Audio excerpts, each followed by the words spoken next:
disappears from a jail in Iran. His alleged crime? Well, he's accused of trying to convert Muslims. Now, he's about to stand trial and could face a death sentence. The pastor's wife, Naghmeh Abedine, and his lawyer, Jordan Sakalo, joins us. Good evening to both of you. And first, let me go to you, Naghmeh. Tell me, what do you know about where your husband last was? In what particular jail? What's the last contact? Good evening, Greta. My last contact was a few weeks ago, I believe January 9th. His family in Iran usually gets some kind of a phone call on Wednesdays, and they get to visit him every other Thursday.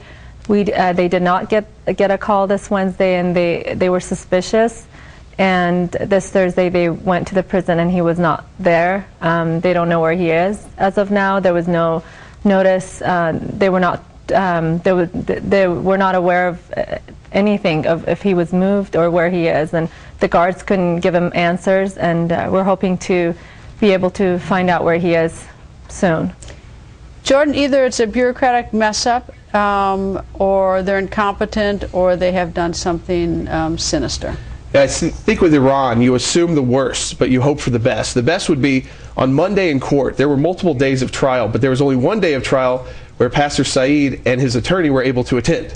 The rest were people that were summoned as witnesses from these churches to testify against him. He wasn't able to be there for those. But in that first day, his lawyer requested that he be moved to a better part of the prison for medical reasons. He's been beaten, he's been tortured, he's talked about this. He was able to get a letter to Naghmeh really describing what it was like, the classic torture. One day beaten, the next day treated nicely, one day you're going to hang, the next day you're going to get out. They put that out in the media. So there's that hope that he's been transferred somewhere else.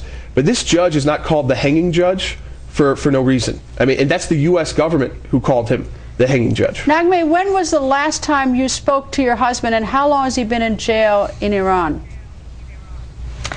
I believe it was a few Wednesdays ago. I believe it was January 9th, and he's been in prison for almost 5 months, since September 26th.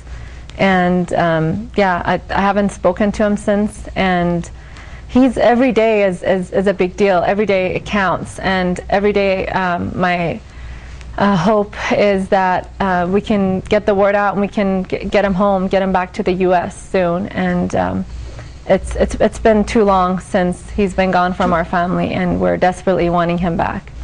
Jordan, is there anything our State Department can do or is doing? I realize that we don't have diplomatic relations with Iran. We haven't since '79, but Sure. Is there anything they can do? Sure. 49 members of Congress, 12 U.S. senators, 37 members of the House, wrote a letter to Secretary Clinton before the trial started this Monday and said, please speak out on this. Please do more. We know you're not doing everything that you can, but acknowledging that the U.S. can't just snap its fingers and this is over. We have to use our allies around the world who do have diplomatic relationships with Iran. We've done that in the past with pastors and Christians. There are countries that have much better relationships than we do.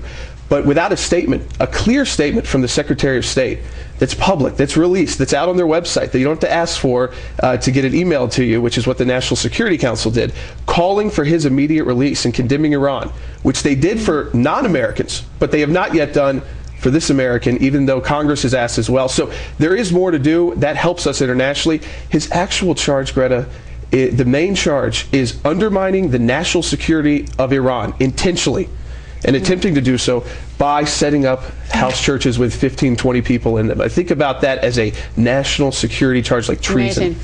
Naghmeh and Jordan, thank you both, and good luck. I hope we have some good news very soon. Thank you very much. Thank you. And